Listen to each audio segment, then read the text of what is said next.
Como somos persuadidos? Depois de passar vários anos caindo na lábia de vendedores, operadores de telemarketing e arrecadadores de doações, o psicólogo Ph.D. Robert B. Cialdini começou a estudar profundamente a persuasão. O intuito de Cialdini era entender quais são os princípios psicológicos que fazem uma pessoa dizer assim a um pedido e quais técnicas exploram melhor esses princípios. O resultado de toda essa pesquisa, que levou 35 anos, é o livro As Armas da Persuasão, baseado em dados das mais recentes pesquisas científicas sobre a persuasão, histórias de pessoas normais e a experiência de Cialdini ao se infiltrar em organizações que treinam-os a profissionais da persuasão. Existem 6 princípios fundamentais, explicados por Robert B. Cialdini, capazes de influenciar qualquer pessoa. Se você quiser aprender estes 6 princípios para entender como influenciar pessoas, ao mesmo tempo em que aprende como se defender de pessoas manipuladoras, o resumo é para você. Antes de continuarmos, deixa o like, se inscreve e compartilha para mais conteúdos como este. Padrões fixos de comportamento. Todos os animais possuem padrões fixos de comportamento que acontecem quando surge um estímulo específico. Por exemplo, a mãe de um peru tem seus instintos maternais ativados quando escuta o som característico feito por um filhote. Quando um filhote falha em emitir o som característico, corre o risco de ser ignorado pela mãe ou até morto. Por outro lado, quando outro animal ou objeto inanimado reproduz o mesmo som, a mamãe peru é capaz de reconhecer o som e dar carinho maternal para o objeto ou animal. Essa reação é automática. Nós, seres humanos, também temos nossos padrões fixos de comportamento. Na maioria das vezes eles funcionam bem, simplificando as nossas vidas. Mas, às vezes, podem ser usados para nos enganar. As armas da persuasão são reações automáticas, atalhos psicológicos, que nós usamos para tomar decisões quando não sabemos tudo sobre determinada coisa. Existem 6 padrões fixos de comportamento esclarecidos por Cialdini, que você aprenderá agora, que são capazes de persuadir qualquer pessoa. Primeiro princípio, reciprocidade. O ser humano sempre paga com gratidão aquilo que é lhe dado por outras pessoas. Ao mesmo tempo, tendemos a não gostar daqueles que não demonstram reciprocidade para conosco. O princípio da reciprocidade é tão poderoso que, mesmo que você não goste de alguém, a sua natureza recíproca faz com que você acabe cedendo à pessoa que você não gosta, caso ela tenha feito algo de bom para você. O princípio da reciprocidade faz com que você contraia dívidas que não solicitou. A sociedade sempre espera que você seja recíproco com alguém que lhe deu algo, mesmo que você não tenha pedido nada para o outro. Uma maneira de ter um pedido aceito é usar a concessão recíproca. Faça um pedido grande e complexo, que primeiramente será negado. Após a recusa, faça outro pedido, mais sensato e moderado.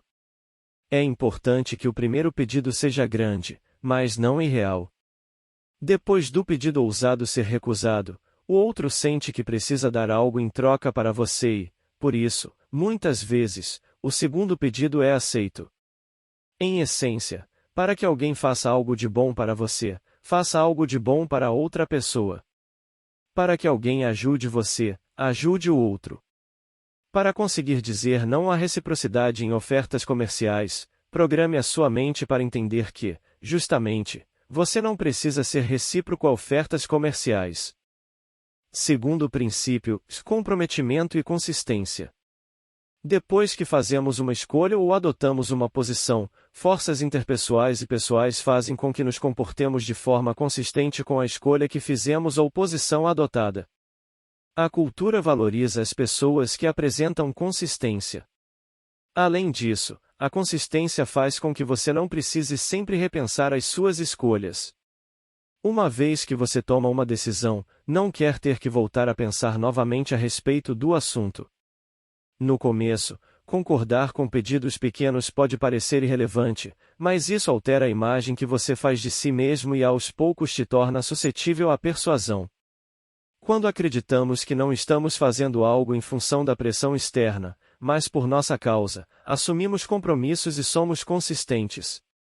Para não se tornar vítima da própria consistência, faça-se uma pergunta: eu faria essa mesma escolha de novo? Responda a pergunta ignorando aquilo que você tenha feito ou falado anteriormente e também as informações que a pessoa que está tentando te persuadir conseguiu capturar no passado. Se a sua resposta for a não, apenas diga não e siga em frente, sem criar razões para dizer assim e ser consistente.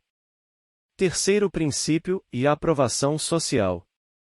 Quando presenciamos outras pessoas adotando um comportamento, tendemos a aceitá-lo como sendo mais correto.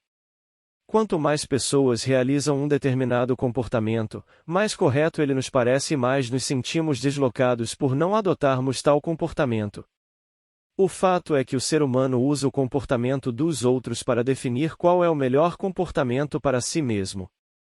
Se você está numa rua com 2 restaurantes, sendo que um deles apresenta uma fila de espera e o outro está vazio, em qual você decide ir almoçar?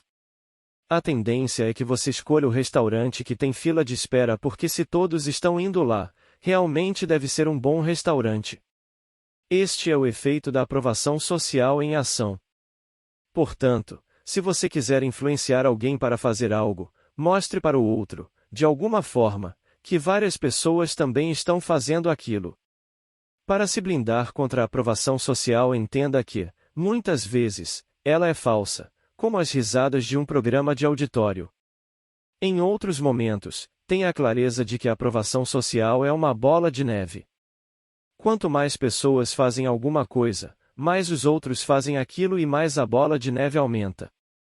Este efeito acontece quando ninguém sabe nada sobre o que está ocorrendo, mas todos agem como se os demais soubessem. Quarto princípio, e afeição. Os seres humanos se afeiçoam às coisas por razões diferentes. Uma delas é a afeição pela atratividade física. Quando você percebe outra pessoa como alguém atraente, o seu cérebro filtra a maneira como você enxerga aquela pessoa.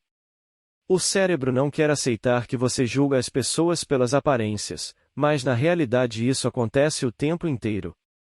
A afeição também surge através da similaridade. Nós gostamos daqueles que se parecem conosco. Além disso, a afeição também surge através dos elogios e cumprimentos. O ser humano, de modo geral, gosta de ser bajulado. Por isso, os elogios tendem a aumentar a afeição que você sente por quem o elogia, mesmo que os elogios sejam fingidos. Outro fator que gera afeição é a familiaridade com outra pessoa, como um nome em comum. Isso afeta o seu julgamento. Por último, a associação também gera afeição. Por exemplo, um homem que vê um carro com uma linda modelo dentro tende a avaliar melhor o carro do que se visse o carro vazio. Para dizer não à afeição, você precisa guardar os seus sentimentos pelo outro, não levando-os em consideração ao dizer a sim a ou a não. Mesmo que você goste da outra pessoa, se pergunte: apesar disso, eu diria sim para esse pedido? Quinto princípio, e a autoridade. Na maioria das vezes, o ser humano está programado para obedecer às autoridades. Nós aceitamos como certo o que as autoridades dizem, reagindo automaticamente, sem pensarmos em uma outra possibilidade.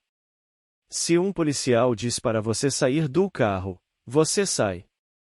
Se um médico diz que você está doente, você acredita.